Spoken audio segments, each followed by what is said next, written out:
Okay, I think, yes, I'll just begin.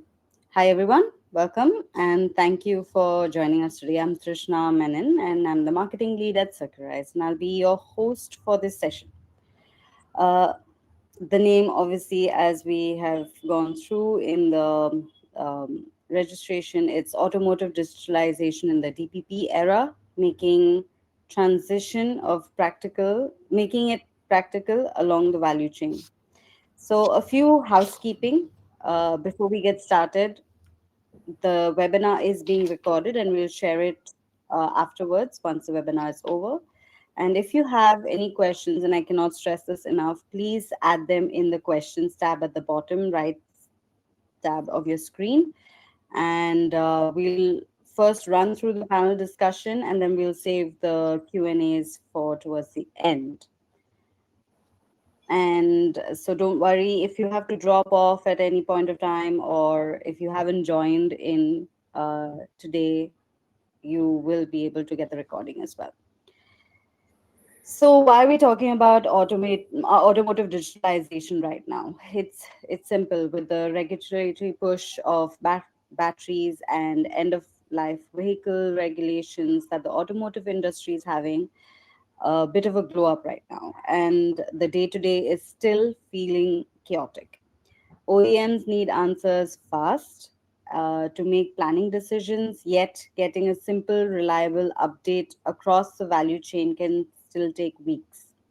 And the DPP in the background, the pressure is also rising, but it's still OEM led. That means that everyone else is trying to keep up while also worrying about what they're expected to share, where the data ends up once it leaves their hands. So today is not just a regulation lecture, it's a reality check. We'll talk about the real blockers, what's usable data, what practical steps make the transition doable. So, to set the context further, first I'm going to hand over the reins to Teresa. She's our head of EU research and government of affairs at Circularise. And she'll give a quick introduction on what Circularise is and what we do. Thank you very much, Trishna, for the introduction, and my apologies for the slightly unconventional setting that will be hopefully fixed in the next 5 minutes of my car participation. Circrise, as you know, is a supply chain transparency company. Our main focus is to really make sure that supply chains become more transparent, and we're able to really get the full value out of products. So, of course, as Trishna already mentioned, one of the most important things is, of course, the upcoming regulations in this field. Also, of course, looking into things like the digital product passports, and of course, for the German participants here, the experiences we have with the Lieferkettengesetz is a very important point. And of course, looking at the geopolitical situation we're in at the moment, really the opportunity to become more independent in our supply chains and really understand how to become more resilient. How can we build our supply chains more sustainably, more resiliently, and how can Europe really become independent in its material supply? For that, we've built a software platform through which it is possible to really track materials along the supply chain and exchange data safely. Because as you know, data exchange is becoming more and more relevant.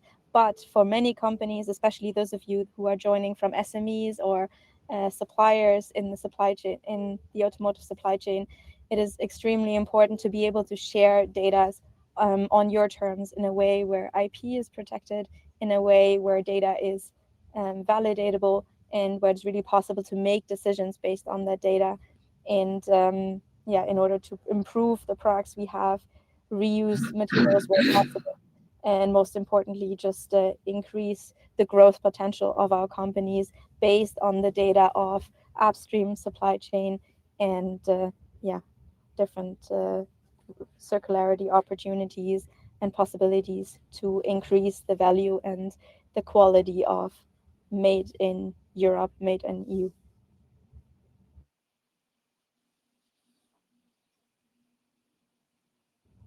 Back to you, Trishna. Yes. Thank you, Teresa, so much for the introduction. Let me pass it on to Andreas to introduce himself and a little bit about what he does and his networks. Yes, thank you, Trishna. Andreas, over to you. I'm happy to be Yeah. here. Can you hear me? Okay. I'm happy to Yes, be here yes, yes. today, and thank you for the opportunity. My name is Andreas Bahr, and I love networking, especially with my Dutch friends like OSNL and Circularise. And I'm a chemist. In the past, I've worked a lot with materials and so on, especially in the field of lightweight construction for the aviation and the automotive industry. And now my focus is more on digitalization of materials. So the topics are digital twins and now in our network linkage of digital twins in a digital production network. So Trishna, the next slide, please.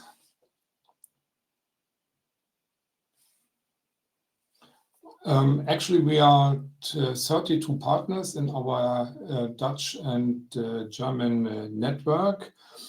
And on the east end, you see Circularise as our partner. In the north end, there we have Axel Wagenitz from HAW Hamburg. And in the middle of Germany and in the center of the network, there we are as innos. And in Apeldoorn, you see there are our colleagues from OSNL, our foreign coordinator in the network. So I guess I would like to hand over to Axel so he can introduce himself. Yeah, thank you for having me. My name is Axel Wagenitz. I am currently Professor of Business Informatics at Hamburg University of Applied Sciences. I'm Program Director of Logistics there and head of a research and transfer center called Business Innovation Lab. Recently, I co-founded a competence center here in Hamburg for smart systems and society. And I'm working as a consortium lead for, in German, it's Mittelstand Digital Zentrum. It aims at helping small and medium-sized companies in digitalization. Not on the slide, but while I'm at Fraunhofer, working for Fraunhofer IML, I'm working there for now 30 years. I clearly forgot to leave. I founded a company that, or I co-founded a company that develops software for demand and capacity management for automotive OEMs. So I have plenty of experience on the OEM side and a lot of experience on the SME side of automotive supply chains. Trishna, back to you. Thank you so much for the introductions. And before we jump into the panel discussion, I'd love to quickly run a poll just to understand what the room thinks about what the biggest blocker to practical automotive digitalization right now is. Just a second while I publish it. You should be able to see it on your screen right now.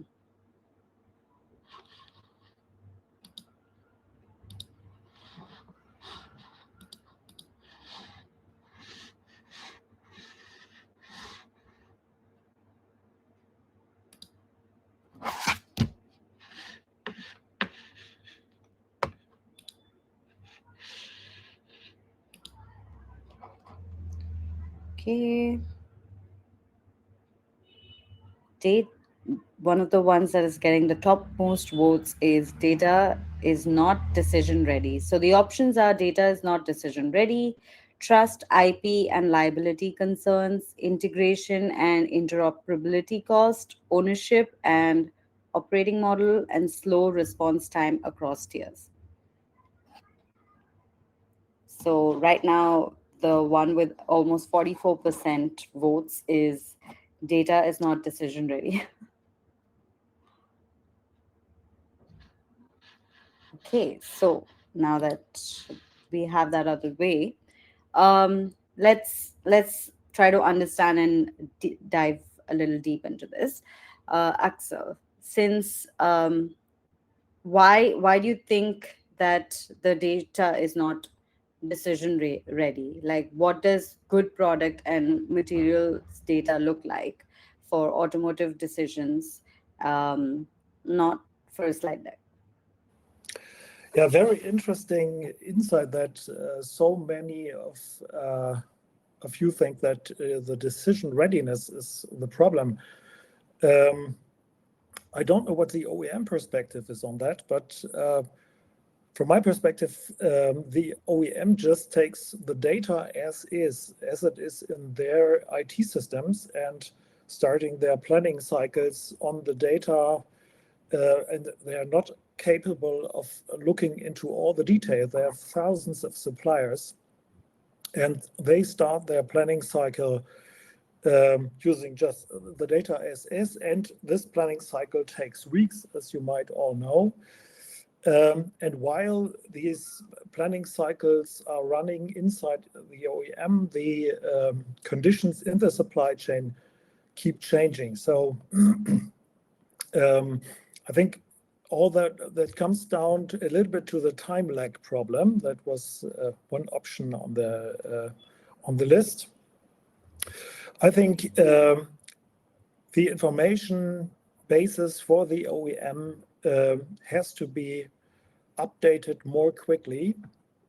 And this is, I see that in my work for the OEM demand and capacity departments, that they need quick feedback if they change their plans and push this information into the supply chain, that the way back, the information could come back very quickly with a reasonable quality, at least the quality it has already.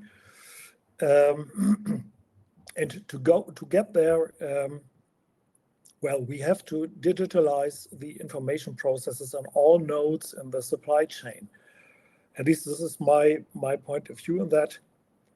And I think it will not be a big bang approach, but we need a simple step-to-step approach to get there.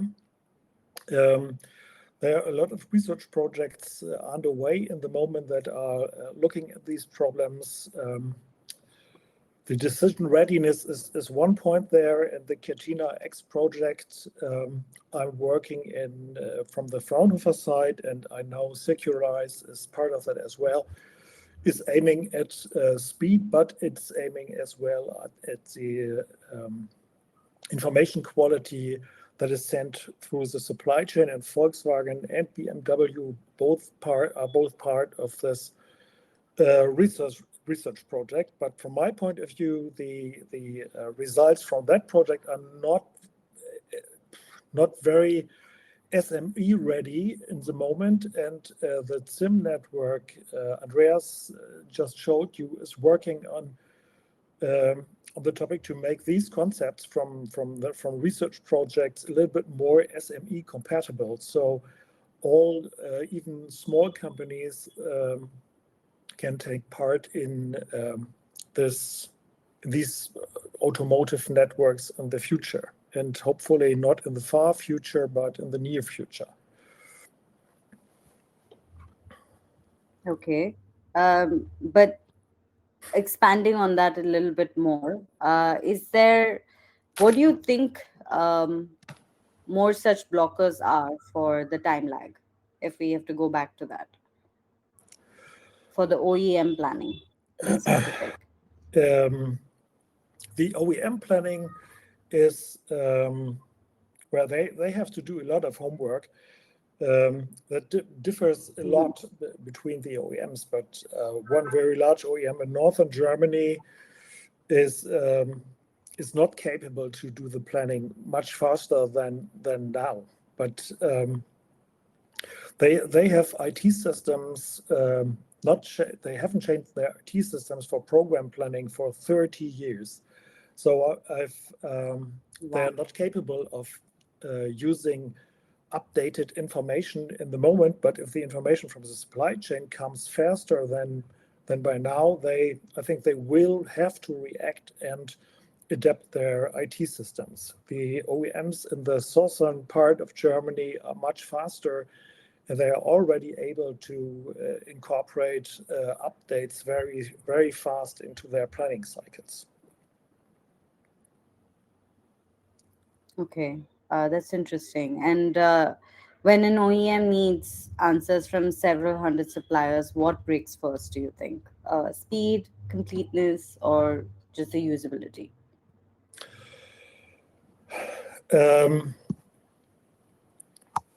I think all of that a little bit.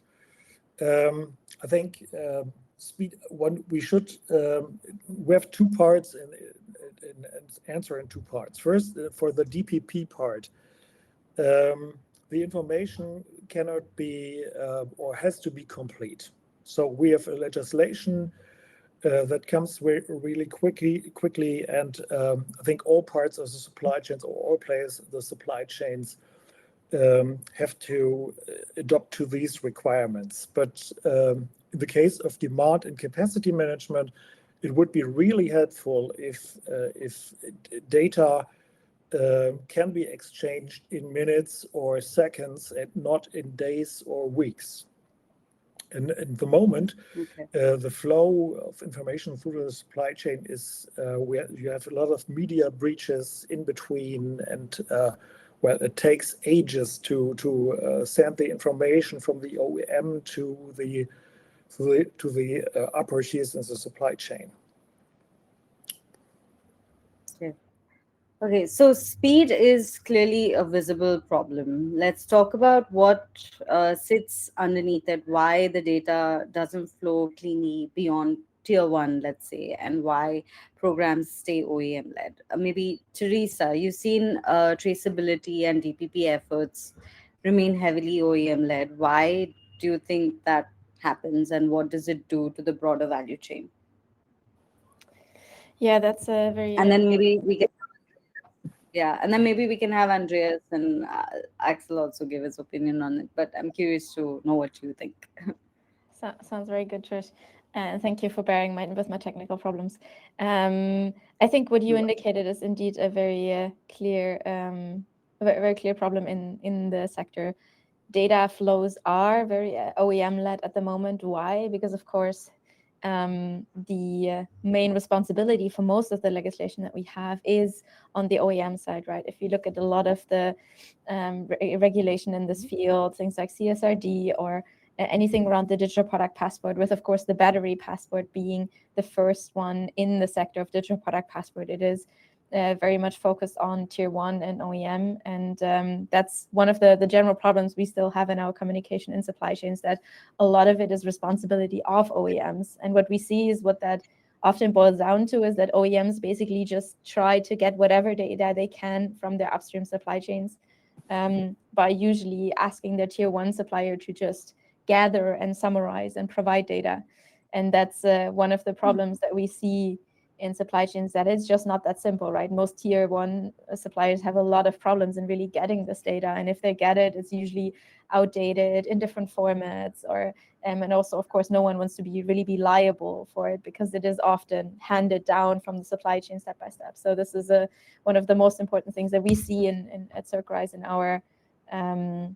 our pilot projects or in research projects and with customers, that this is one of the first things that they have to address, and really delegating the responsibility to provide good data upstream, but in a way where suppliers upstream actually have the tools to provide it, through a software tool in our case, but also when it comes to, for example, liability of data. But of course, one of the most important questions we get is around IP protection. So really also giving suppliers not just the responsibility to provide the data, but also the possibility to fine-tune what data they can share in what detail, so you're really sharing safely and you're not putting your IP at risk. Yeah, that's interesting. Andreas, do you Yes. have anything to add in terms of Yeah, okay. Yes, for sure. What I've heard from especially SME, because in our network are especially SME, that we have several problems with formats, with the data, to get the data into the databases and so on. And this could be one of the reasons why it's so slow in the value chain to bring the information downstream and upstream. So that's what I've heard a lot. So you have Excel sheets, maybe handwritten notes, and you have to put it into the database. Okay, and Axel, what do you think about, what's your view on implementation of these I think kind one of, problem for the yeah. suppliers is that that they have not only one OEM they have to communicate with, but a lot of OEMs, and they all have different requirements what they should deliver. So from the supplier perspective, we have decades of requirements coming from the OEM that they should this and that.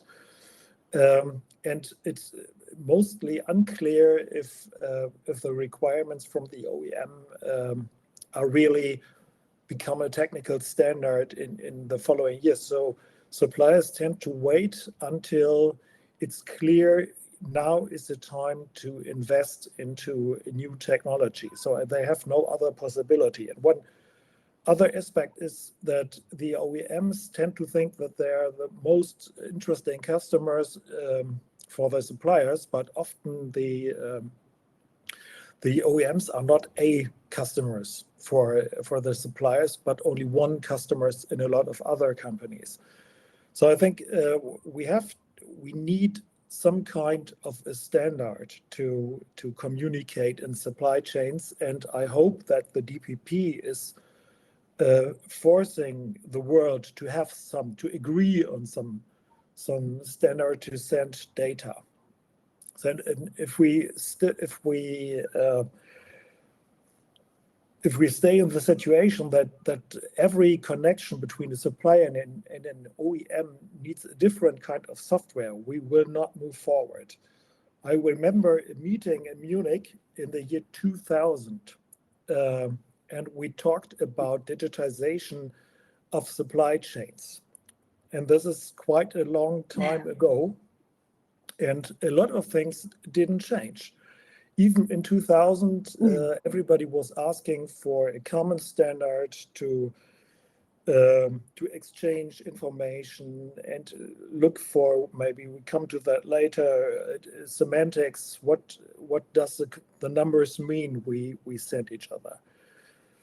Then from the OEM perspective, it's more simple because they're very, very large companies, and for them it's quite easy to have 2, 3, 4 people handling these questions.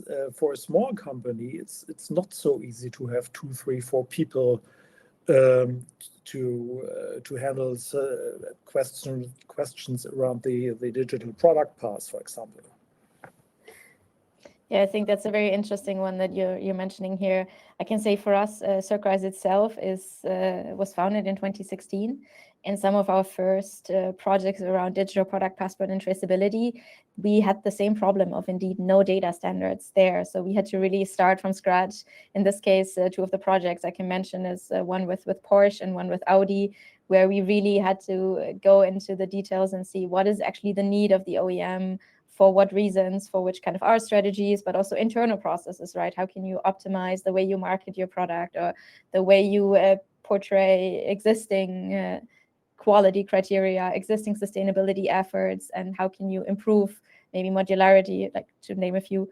And it was a very manual process of defining what's required, and the upcoming legislation is helping, at least us, I can say, a lot in that.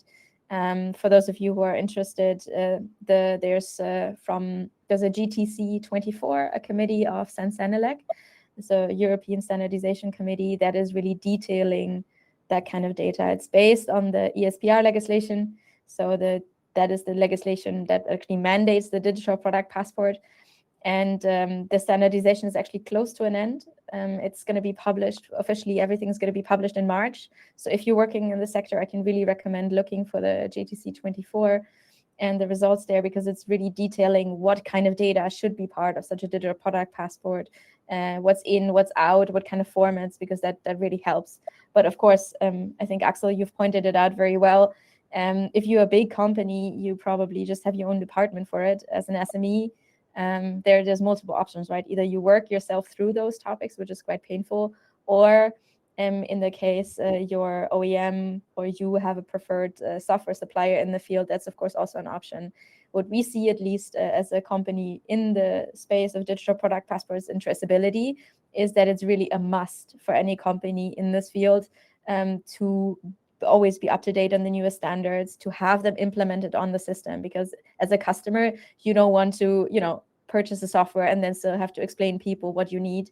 You want the software provider to tell you, this is what you need for this kind of regulation, for this kind of certificate, or this kind of standard. That's one of the things we see, where we hope that this kind of automation on the software side will help on both sides, right? OEMs, but also the suppliers that don't have the time to really dig into the data standards. Yes, Yes. may I can add from our network side, I will join the first GTC 24 meeting next month. So our network is directly diving into all these regulations for our partners, network members, and so on. And what I've also heard is the problem that in the small companies, really skilled people are lacking. So they haven't enough employees who have the skills, and so I could recommend there to work with a service provider or DPP provider like Circularise is, or I talked also to other provider, and so this could be a help to get the right formats for the regulation, to choose which kind of platform SME would like to join. So there's a lot of decisions to make, and I could only advise to try to get help somewhere to be aligned with these standards and so on. That's true. I've apart from just adapting to technology being one of the main things that would impede this moving to digitalization. I think another fear that I hear and see is of where the data ends up, and so I think that would lead to a very practical question where everyone's asking, how do we share what's needed without oversharing? I mean, we have spoken about this in our other webinars, but I would love to hear all your opinions, especially Teresa, Axel, on, and also Andreas, on what that would look like, and how, especially Teresa, from a platform point of view, if technology is not the impeding it, how do we alleviate this concern of people, OEMs, and other people using this platform?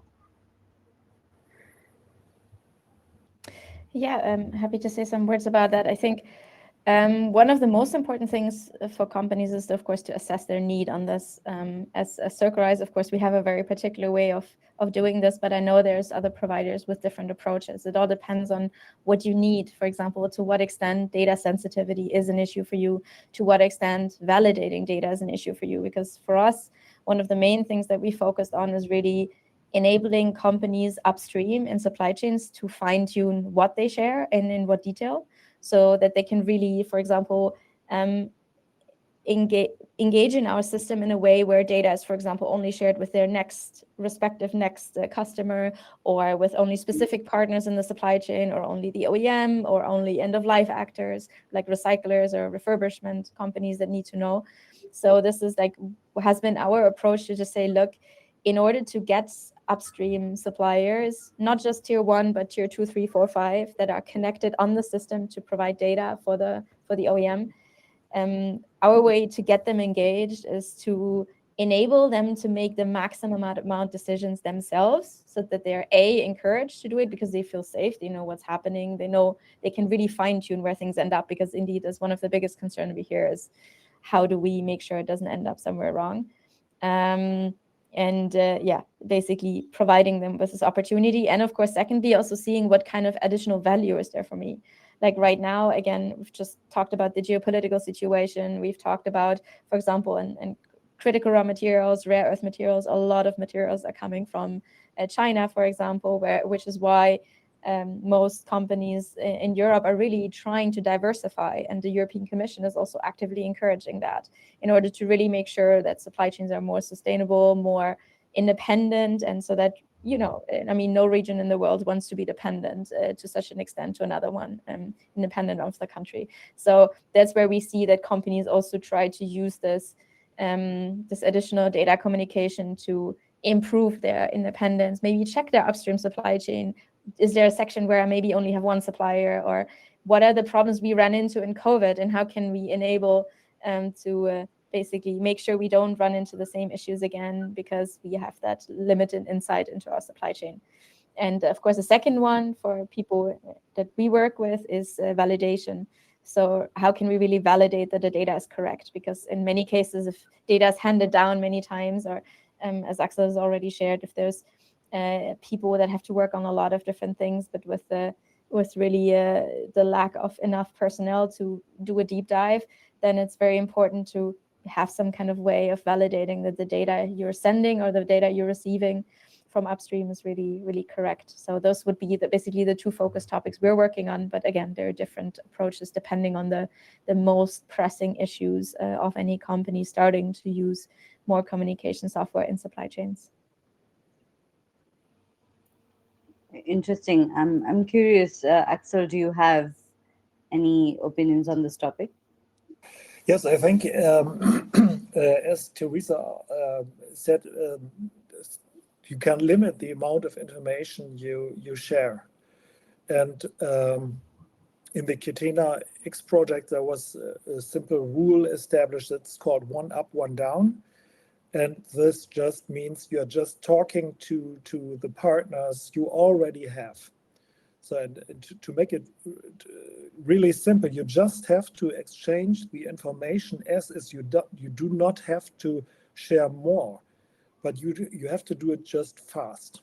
This is the only change. So if you're sending information by email or whatever, or even ERP systems that take some time to answer, just send the same answer, but send it fast. That would be a real big change in supply chain communication. And maybe we come to that later. The semantics of the change date is already established. You don't have to change it. That does not mean that standards are not important. But again, we are talking about standards for decades. And we are not moving forward because it's very, very complicated to establish a standard for logistics or quality or whatever that is valid or will be adopted by a whole supply chain. But if we do not start, we will never get there. And I think, again, it's key to start with a simple step and, share what you are sharing now, and if you want to share more, it's fine. So we already heard about the Lieferkettengesetz that is losing a lot of momentum in the moment, but the one up, one down rule makes it impossible to establish this requirement to guarantee that all your suppliers in the supply chain play by the rules. Maybe you have heard about a mine in Morocco that was a big problem for BMW. That is not only one tier down, it's, I don't know, 4, 5, 6 tiers down from BMW. And they have to know that there is a mine in Morocco. So one up, one down is not possible.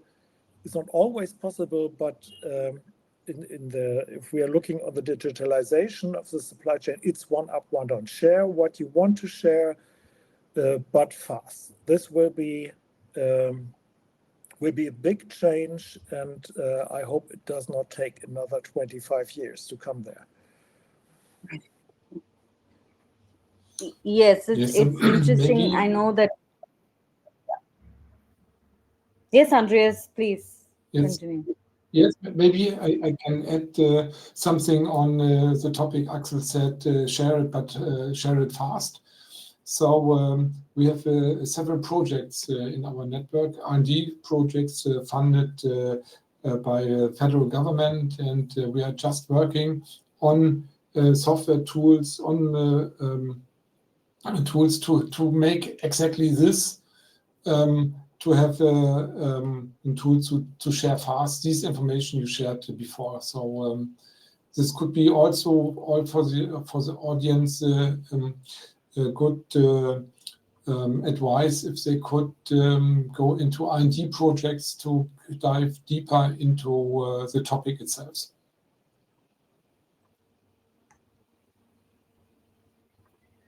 Interesting. Yeah, so I think, Axel, you said something very interesting. Yes, I know that time is of essence, and it's a good practice to now just get moving instead of waiting for standardization. But just to pick that topic on standardization and elaborating it a little bit more, um, what, like, even if the data is shared, it's often not usable. So let's address that. Like, let's talk about what good data actually means for decisions, and like, how does it work properly? I know we touched upon it a little earlier, but you also mentioned something on the lines of numbers don't specifically mean the same from one person to the other. So can you elaborate a bit on that? Yes.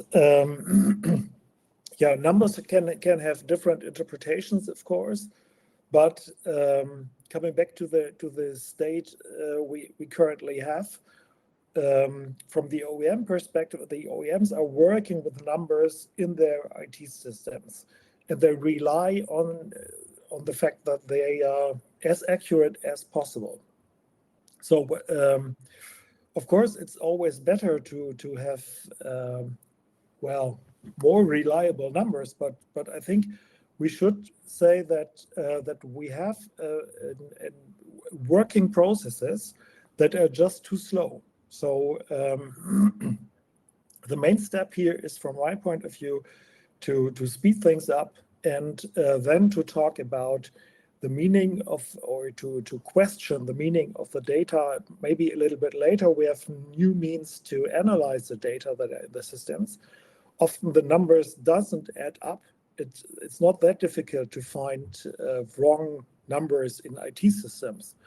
But we are not there that these numbers are communicated back to the party that sends the numbers.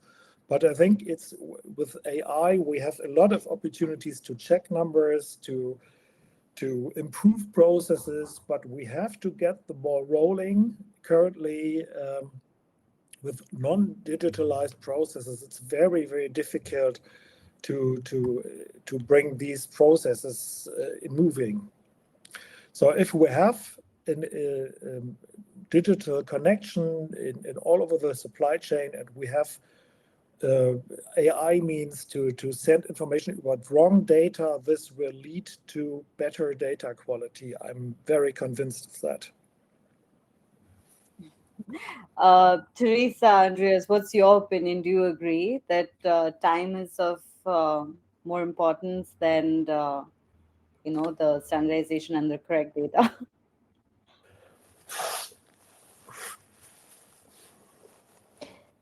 Andreas, you're muted in case you're speaking. Yes, yes. I guess both is important, and I think we have already some kind of standardization in the databases, like the EMDS, International Material Data System. So there you have is a framework you have to fill in, but you have to find the right data and to fill it in. And there's for the small companies every time the problem to have the personnel to find the right data and to bring it into the database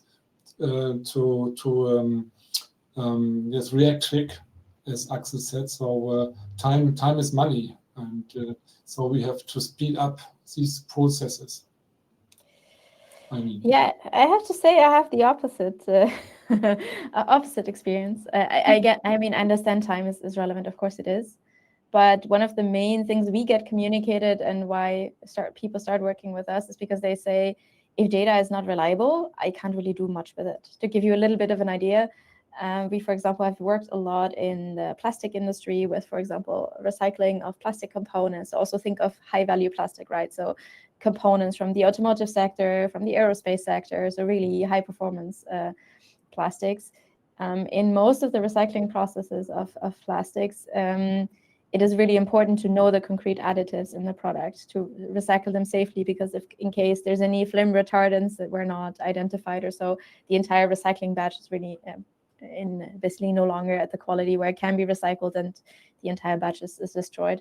This is just, of course, a very basic recycling example, but it gives a little bit the indication on what we see a lot in the industry, that most people say, look, we have some data, but it's not really enough. Also from IMDS, I think IMDS was really a really good example on showing where things can go at an early time, right? IMDS exists for quite some years already, so they were definitely pioneers in their time. But most companies in the automotive sector that approach us because they say that's not enough anymore, because it's really they need more details, or they need information really from upstream. I mean, one up, one down, I can say we're also a proud member of Container X, and I think it's an excellent starting point. But what we see a lot is that most tier 1 suppliers or tier 2 suppliers no longer want to or can be really liable for getting all of the data upstream, because what this means also means you have to be able to get the information somewhere upstream in some shape or form. So now, of course, you should be able to control where data goes. You don't want your customers to talk to your suppliers to talk to your customers, right? That would be the perfect way to lose your position in the supply chain. So obviously that's excluded. I'm with you there 100%. But the main struggle that we see is for people to really get the data in the more upstream. So mining of materials, composition of subcomponents and components. So the type of information you really need to refurbish, recycle things better. And the type of information you need to really understand, hey, how is it with my permanent magnets? Do I have several suppliers? Is there anything where I maybe only have one supplier? Does that supplier maybe sit in a country that is war-torn or in any kind of economic problems, right? We don't even have to look into sourcing countries. Even things like the US tariffs are already heavily impacting the possibilities of companies to source from, for example, the US at the moment, or to source from other countries to the US. So I think that's one of the things where we see, yes, fast is important, I agree, but sadly, a certain level of validity of the data is required, because otherwise the big decisions are made with heavy impacts. I totally agree. I think we have two different points here. One is we have established processes and where we are exchanging information since ever. And this is just working only too slow. And what you are talking about is information that is needed to, that is partly new or to a large part totally new to share. And we have that processes at the moment, of course, you stated that. And if you digitalize that process, you have a bad digitalized process, and nobody, that's good for no one. So I think we have to distinguish these 2 points. So one is what is already there and what is working quite good, but too slow. And the other point is how do we come to a better flow of information? And some points you're talking about are very relevant for the digital product path. and for the new legislation that is coming. So, but I think we have to tackle both, and it's not sufficient to do solve only one problem. We have to solve both problems and in parallel. Yeah. I think my next question is going to be like a slightly longer and loaded one. It's more on the lines of, you've already brought liability into the topic, Teresa, where you've spoken about what happens when liability comes into the picture. Who is accountable for it? Because we see like a lot of people not entering into doing this because they're not sure, uh, due to the accuracy of the data, who should be held liable for it. How do you design data exchange so that parties will share without being afraid for being sued for liability, and across, and this is across many tiers, right? And let's also, is this different for the automotive sector? I think, hello. Yes, we hear you, Trish. Yeah. So is it different for the automotive sector in specific, or is, and would your answer be pretty much similar for all industries? Yeah, if you And want. maybe, yeah, Teresa, you can start, and I would like to hear yours also. Yeah, we hear you with a bit of delay, Trish. Yes, I think this is a very important one. Really being able to validate the data you have and is a very important component. And I think here this also involves a lot of investments. I think Andreas has also mentioned earlier, for many SMEs, this is also a question of what kind of resources do we have at what time. So here, yeah, I'll speak openly. I'm myself from the Baden-Württemberg area in Germany, and we currently have elections and preparations. And I see one of the main topics that is also being discussed there in the preparation at the moment is the questions of planability of things, right? If systems, data systems have to be set up by companies to really provide high quality, validated data with clear information on where does it come from, and who's liable in case data is not correct, and those kind of things, then this is really a process that has to be established with the right foresight. So independent from which political direction people are, I think there's a general understanding that most parts of the industry are prepared for the adjustments that are needed to communicate better, safer, and, as Axel mentioned, faster in the supply chain. But that the most important thing needed right now from a political side, and of course not just the regional government, but also Brussels, national governments, is really the information of this is what is expected by this time, so that at least any company making investments and making steps and digitizing and improving their communication know that other parties have the same investment costs, are going through the same things at the same time, in order to really keep the competition fair. Yes, and maybe I can add something, Trish.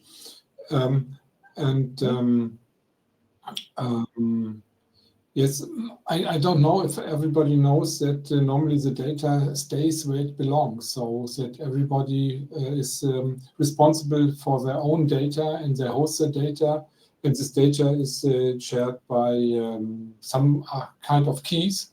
So everybody is responsible for their own data, and yes, that's it. So you can keeping in-house.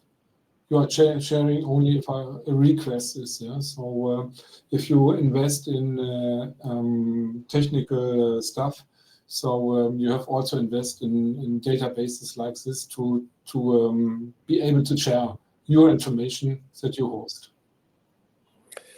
I can add from I'm with a company I co-founded in Dortmund, to be specific. We are on the supplier side, and my impression is that it's very difficult to move the liability question to the OEM. So as a supplier, you don't have the best position for such a discussion. So I think the liability problem, even with the new information suppliers have to share, will place a big burden on the suppliers. And now is not the time to take big investments, is my impression. So it's very difficult, but I think the most burden will lie on the supply side. The OEM has to invest by themselves, but I think it will cost a lot of money to comply with the new legislation. There's no simple way out of it.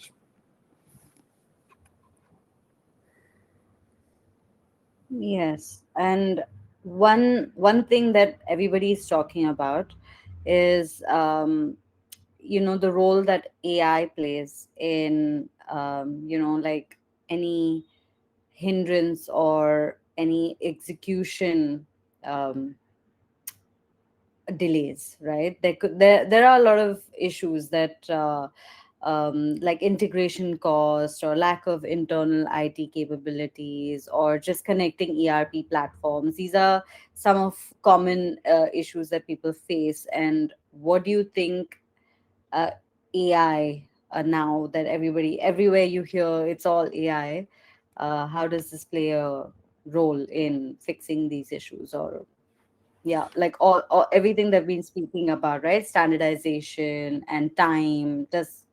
Do you think now with AI it could improve?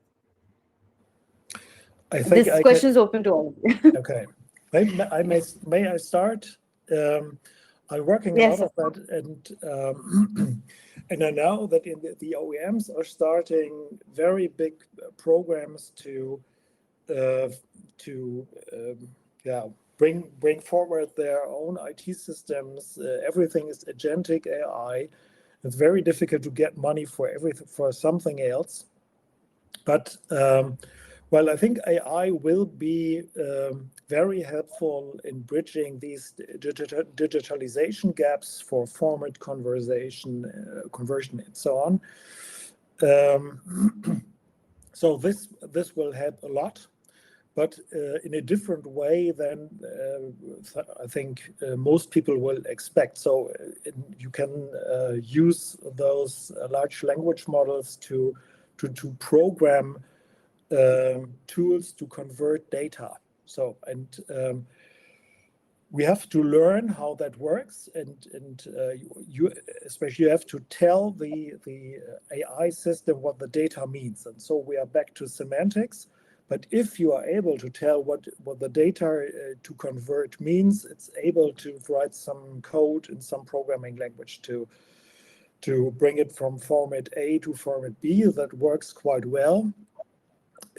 We hear a lot about research efforts to use AI in planning. This will not work at least another 5 years, because the chatbots, as they are in the moment, are not very good in logistics, so, and in the processes inside the companies, because to put it simply, a large language model knows everything that's on the internet.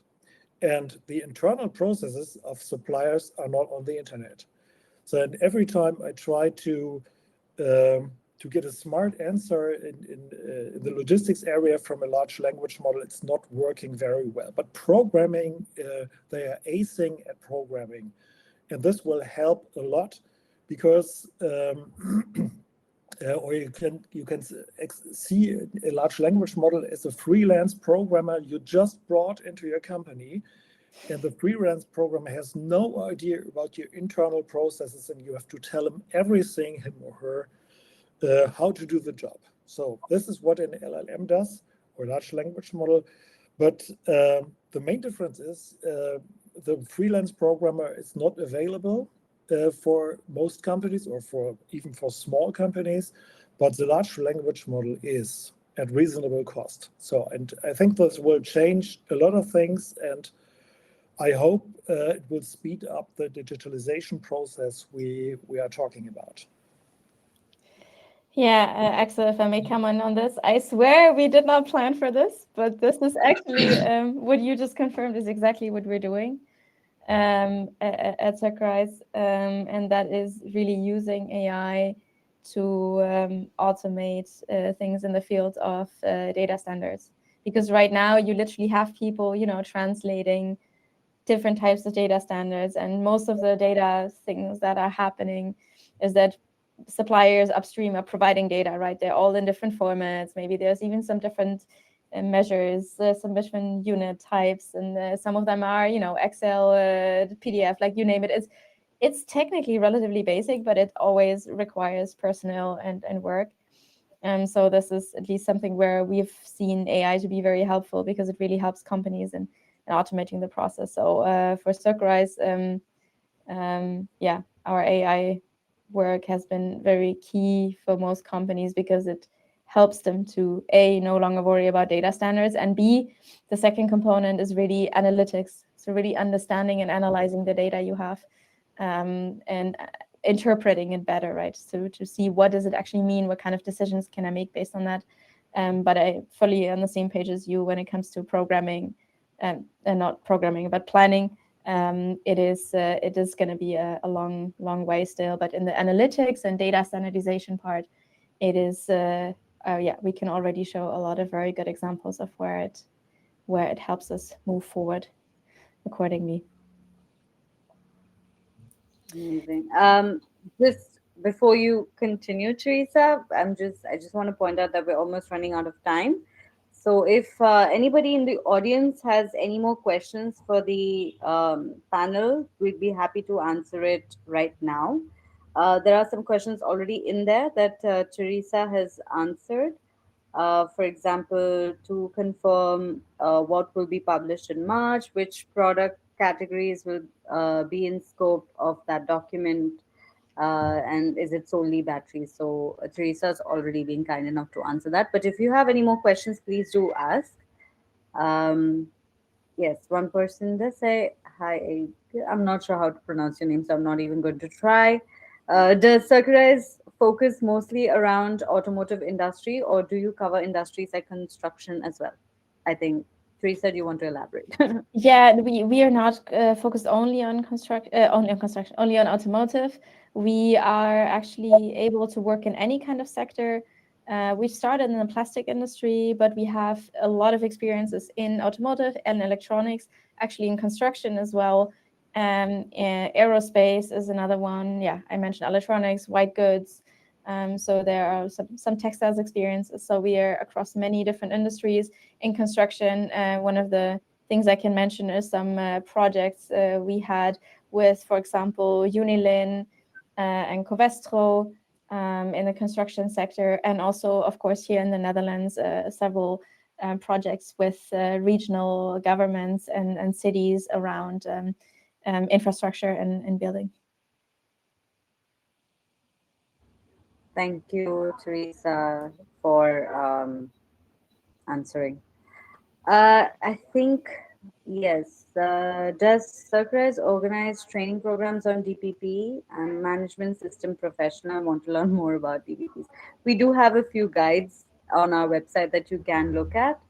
And we have experts within our organization. If you arrange a call, would be happy to walk you through anything you would want to know more about DPP and how it applies to you.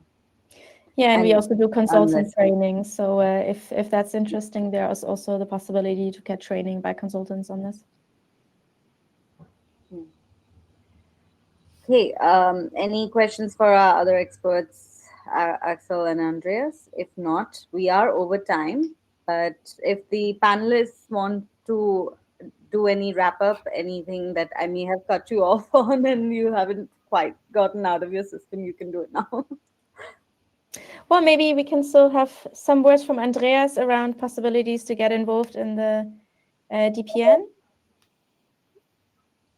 Yes, that's fine.